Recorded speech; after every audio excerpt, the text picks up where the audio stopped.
So, let's talk a little bit on the more personal level then. So, you had some experience, or you were had some idea what was going on before you got into this thing.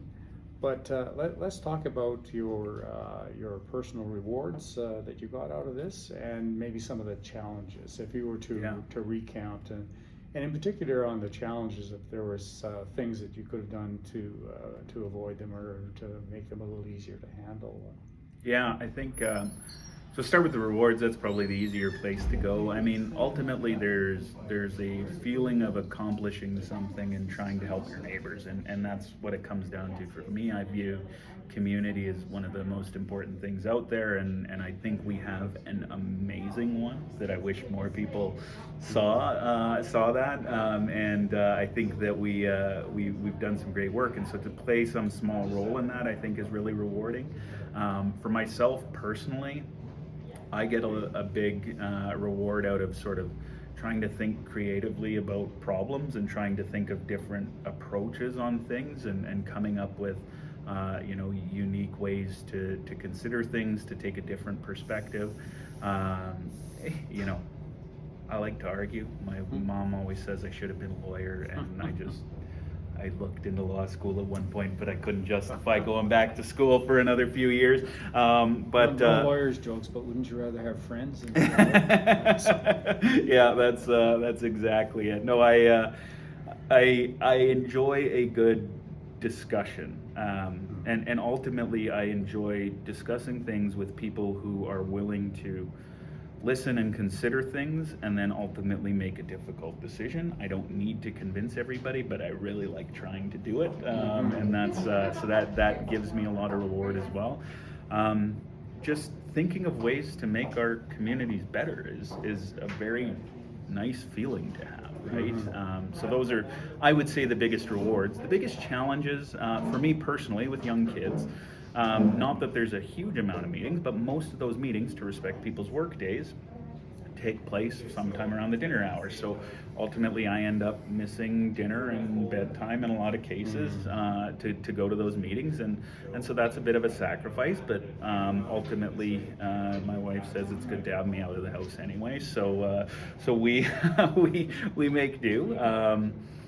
The biggest challenge that I faced early on, and the thing that I probably would tell people to approach maybe a little bit differently, is I spent too much time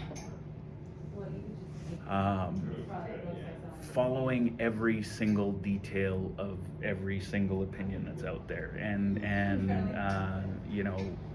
I tried to take an approach of radical engagement, I guess. Try to be online, try to engage with people every way that you can.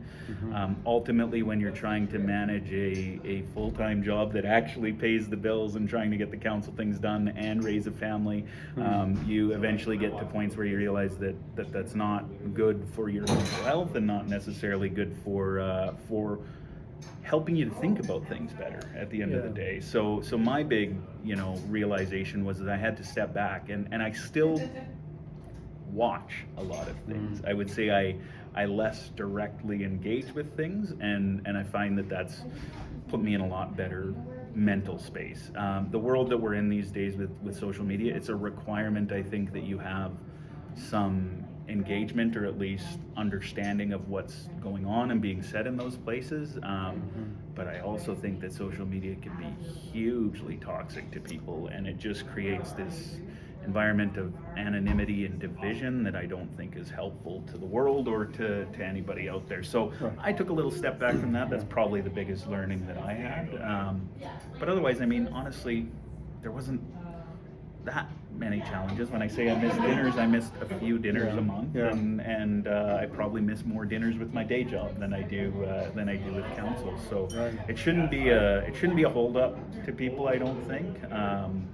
It's a manageable job. It's a job you need to take seriously, but it's something that can fit on top of a regular life, and that's I think the big takeaway is that you can juggle it. It works. Right. And people who have children obviously have a lot more parental duties. When they're not in school, they demand a lot of your evening time. When they are in school, they still demand the time to go here and to go there. And Yeah. keep things going. But Yeah, and look, I think a big part of the reason why I ran when I did was I had a pretty good window where both of my children were still fairly young. We didn't have a lot of sports or school or any of those types of activities going along with it. That's ramping up these days, and so, you know, I just recommend people take a look at it, and if you've got a window where you think it could work, take a shot at it. There's no harm in giving it a shot and seeing what you can do. If you think you're passionate about it, go for it. Yeah. So let's talk a little bit about that. When you decided to throw your hat into the ring, you actually had to get some nomination papers signed. Is there any fee for that, or I don't think there's a fee? I'm trying to remember. We were talking about that the other night, or after council meeting. I'm pretty sure there's no fee, and that was my understanding. Is there's no fee. I don't remember cutting a check to anybody, so which in my mind is the way it should be. You should never have a fee in the way of somebody running for something. The toughest part of nominating. Campaign manager, and did you have to? You're looking at the campaign manager, so no, it's there's honestly in municipal politics, some people spend a ton of money on signs. I got 5 signs made, and stuck one of them at the 4-way stop, and I think I had one in the front of my house, and they were honestly, my wife made the signs. That's what ended up happening. I had some old signs from an old business that I glued together, repurposed, and put my name on it, and that's all it really takes. You need to get 5 people to sign your nomination paper. That's the most onerous part of it, is finding 5 people to sign a nomination paper. When we post this, what we'll do is we'll put those links in as well. Yeah, that'd be perfect, because it's actually a very easy process, and then you head into the office, and Lisa, our new legislative services manager, will take your papers and say, away you go. Have you got them filled in properly and all? Yeah, they'll check. And they have to to be make sure. sworn in. Does she swear? They get stamped, I think, with the seal and everything. Yeah, it's they're pretty official. It's I mean, everything's very official when it comes to elections. You know, the one thing I would say is there are regulations around elections, so you have to know what those regulations are, and that's all part of the nomination package. But you know, most of the regulations come down to, they're really targeted at big city municipal politics more than anything. It's around fundraising and campaigning and third-party advertising, and honestly, I had 0 of those things. I went and knocked on people's doors and I put 5 signs out. And they're outlined in the MGA as well.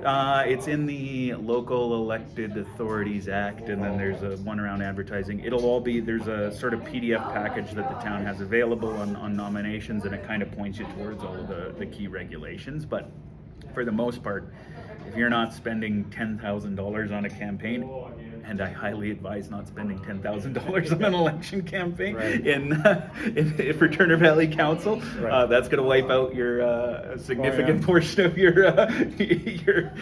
term's income. Campaign for a raise. Yeah, I would. You're not going to run afoul of those issues in a lot of cases, right? So, yeah.